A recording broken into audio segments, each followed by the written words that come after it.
Musiikin iltavuoron vieraana on Rikoslaki-yhtyeestä Juuso ja Harri. Tervetuloa. Kiitos.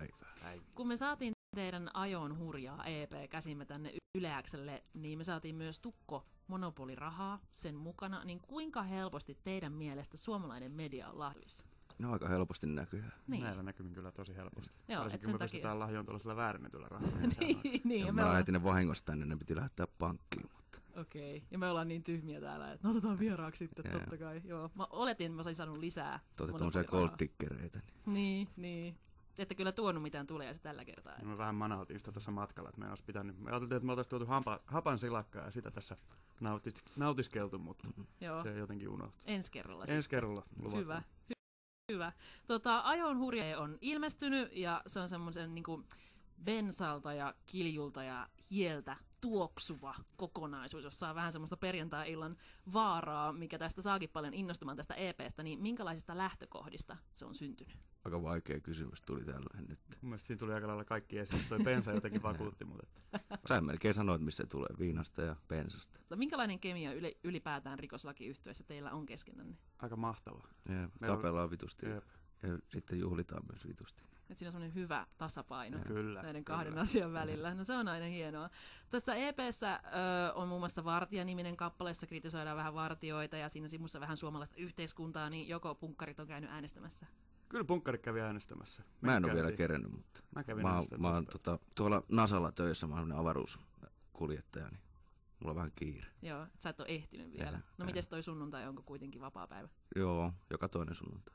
No meinasitko käydä? Kyllä. Näette kuitenkin tärkeänä asiana vaikuttaa tälläkin tavalla yhteiskunnan asioihin. Kyllä. No mutta Rikoslaki-yhtye on perustettu 2010 Hämeenlinnassa ja te oottekin jo jonkin verran tuttuja Yle X:n kuulijoille, sillä ekoja kertaa kun soittelin teitä tässä keväällä, niin eräs kuulija kertoi, että hän oli ostanut teidän ensimmäisen EP:n Ilosaari Rockista, leirintäalueelta, niin muistatteko itse tämmöistä markkinointihetkeä?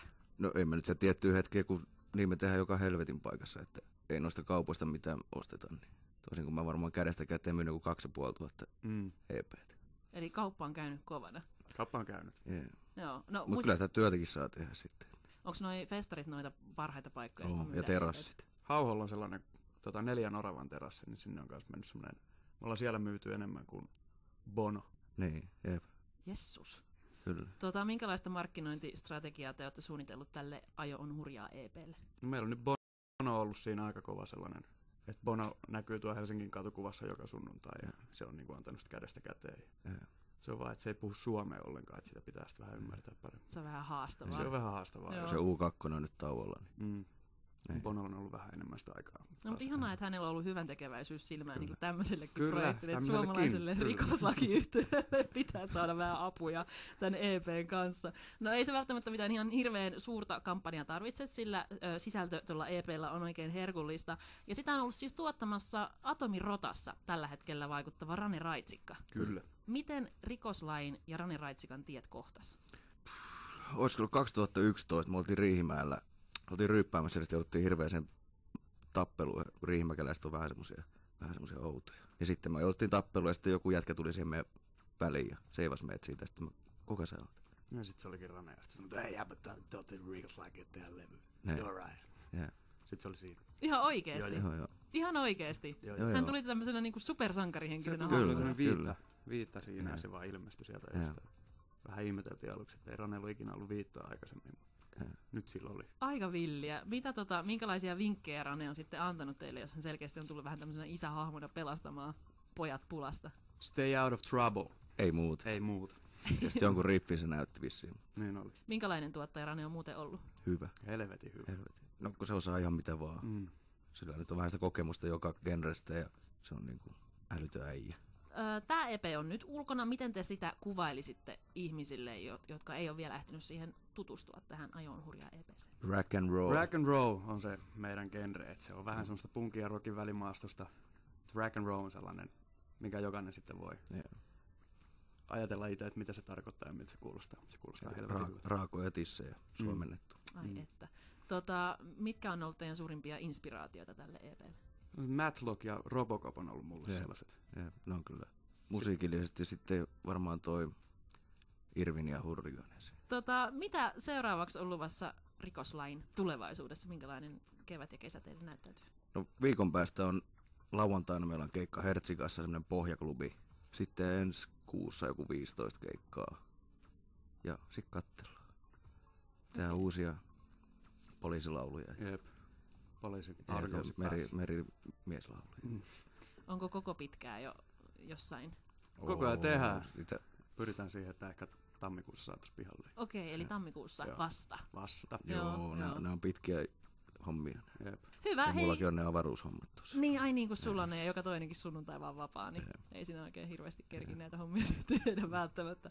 Hyvä, kiitos tuonnesti Rikoslain Harri ja Juuso, että pääsitte kylään. Kiitos. Uuden musiikin iltavuoro. Yle X.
No nyt on aivan pää täynnä ja vartijat tieltä ja alta pois. Täältä tullaan Bombay!